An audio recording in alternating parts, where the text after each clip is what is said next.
Are staggering. Each week it is estimated that dozens of children are backed over by cars in parking lots and driveways. Just this Easter Sunday in Texas, a 1-year-old boy was killed when he was backed over in the family driveway. Consumer correspondent Susan Copen is here with some important safety information. Susan, good morning. Good morning, Harry. So far this year, at least 17 children have died after being backed over. And April is the peak month for these accidents because the weather is turning nice and more kids are outside playing. Here we go. He was endlessly happy. He always had a smile on his face. There are a lot of great memories of him, and we think about what he would be doing today. Alec Nelson was just 16 months old when he lost his life in his family's driveway. By the time I got to Alec, I already knew he was gone. Alec had been backed over by an SUV. His grandfather was behind the wheel. There was a little dip in the driveway where there was a hill, and that's what he thought he had hit when he felt a bump. It's been very tough for him. In 70% of back-over accidents, it's a family member who's driving. In Alec's case, his grandfather had no idea the little boy was behind the car, even after he had checked his mirrors. My father said he wakes up every morning thinking, about what happens. We live in a dead-end street. Purposely we thought it was a very safe place for our kids to raise them. And never in my wildest nightmares would I think that we would lose a child on our property.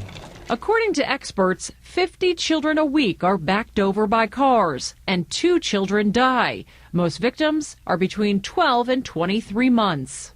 Do you think you would be able to spot a small child behind your car? Look in the mirrors of this SUV. Nothing out the back, nothing out the side. But take a look at this. We have more than 60 kids sitting behind our car.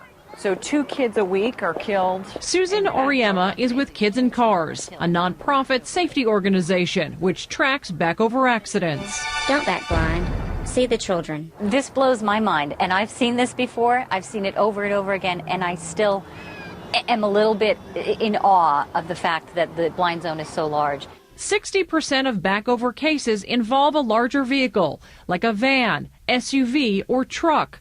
According to Kids in Cars, minivans have an average blind zone of up to 28 feet. For SUVs, it's 39 feet. And for trucks, it can be a whopping 50 feet. Parents need to be aware of certain things. They need to teach their children that a parked car can become a reversing car in a minute. Oriema says backup cameras can help spot children or toys in a driveway.